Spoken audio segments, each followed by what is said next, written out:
Alors, voyons quelque chose ensemble. Voyons Josué chapitre 6, verset 25.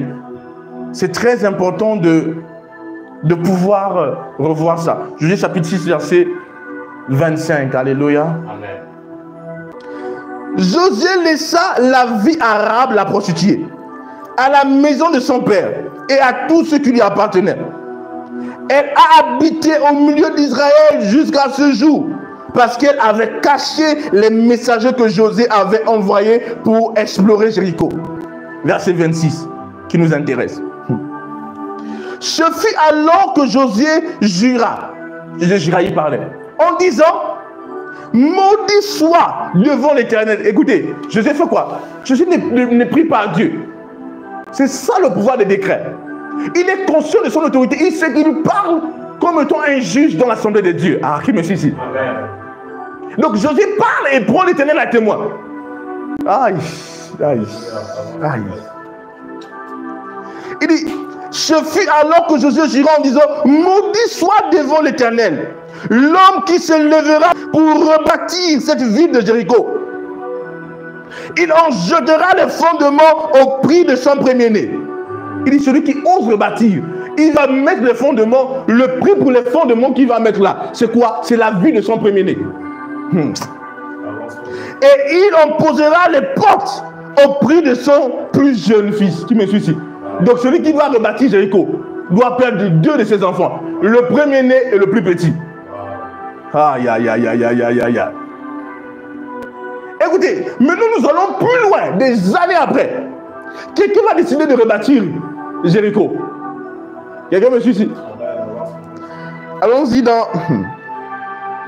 Prenons 1 roi, chapitre 16, verset 34. 200 ans, Hiel de Bethel bâtit Jéricho. Donc, qui a décidé? Hiel de qui? De Bethel. Il décide de faire quoi? De bâtir quoi? Jéricho. Tout le monde me suit ici? On dit: il en jeta les fondements au prix de qui? d'Abiram, son premier-né. Ah! Vous vous rendez compte de ça? Et il en posa les portes au prix de Ségoub, son plus jeune fils, selon la parole que l'Éternel avait dite par Josué, fils de Noum. On dit l'Éternel avait dit par Josué. Or, Josué parle et prend en témoin l'Éternel. Qui me suit ici? Aïe! C'est la même chose quand Josué a dit: Père, je te rends grâce de ce que tu m'exhortes toujours. Il dit maintenant, Lazare sort. Quand il fait ça, il fait appel à la puissance souveraine de Dieu. Or, nous en Christ, nous sommes des juges. Parce qu'en Christ, nous sommes la justice de Dieu.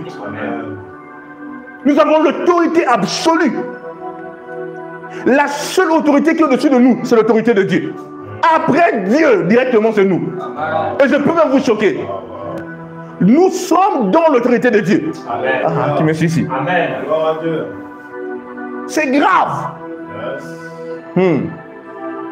Regardez, Josué a parlé, il est parti. Il a continué sa course. Mais après des années, quelqu'un dit qu'il va rebâtir. Il perd son premier fils. Et il perd son dernier fils. Les décrets. Quelqu'un me suit ici? Je me souviens un homme de Dieu du côté du, je crois, du Nigeria. Il y avait comme une rivière qui tuait les gens. Il est venu là, pris une pierre. Il a lancé la pierre. Il a dit: écoute, plus jamais de mort. Tant que je suis vivant, il n'y aura plus jamais de mort dans cette rivière. Amen. Vous savez ce qui s'est passé? Il a jeté. Il n'y avait plus jamais de mort dans la rivière. Mais dès qu'il est mort, les gens commencent à mourir. Il a lié des choses. Quand un fils de Dieu parle, toute l'atmosphère, il fait comme une loi. C'est ce que vous devez comprendre. C'est pourtant que le chrétien ne comprend pas ça. Il ne peut pas être puissant. Le pouvoir est dans les paroles.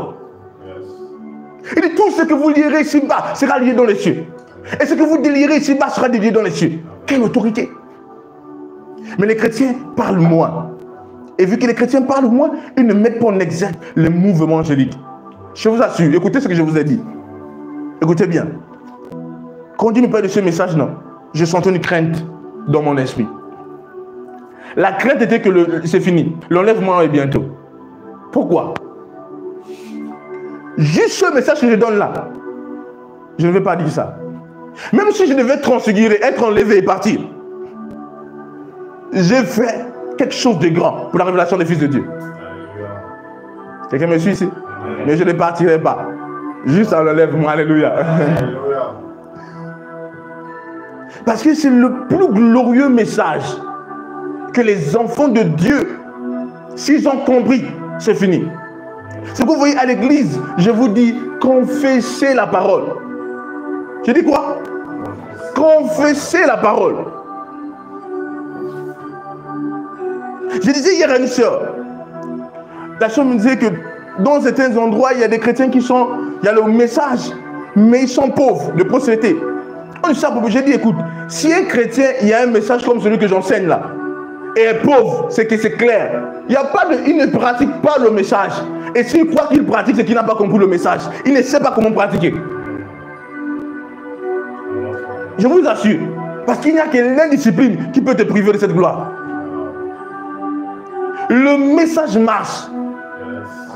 C'est pourquoi nous attendons l'enlèvement de l'église. L'enlèvement de l'église est très très proche. Quand je donnais ce message, je disais c'est la plus grande pierre qui manque à l'édifice. C'est vrai qu'il y a d'autres enseignements, mais ça, c'est la clé des fils de Dieu. Dès que l'église comprend ça, c'est fini. Plus rien ne peut plus stopper l'église.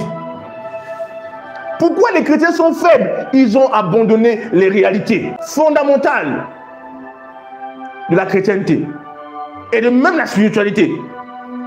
L'utilisation des paroles.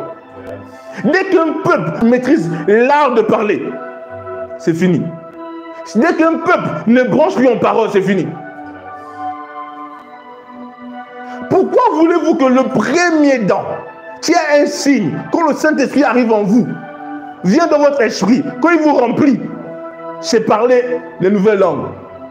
Le premier signe est un don qui vient purifier ta langue.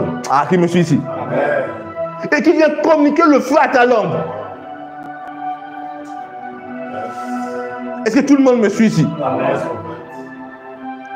Ce message-là, je vous assure, si le monde des chrétiens pouvait l'entendre, c'était fini. Avec ce message, tu peux devenir qui tu veux. Mais le problème, c'est que nous sommes dans une ère où le diable fait tout pour ne pas permettre aux chrétiens d'utiliser les instruments et de pratiquer le message. Et certains sont dans des poursuites inutiles. C'est le message ultime. Je vous dis la vérité, je vous promets, je vous le dis de tout cœur. Les fils de Dieu se révéleront avec ce message. Amen.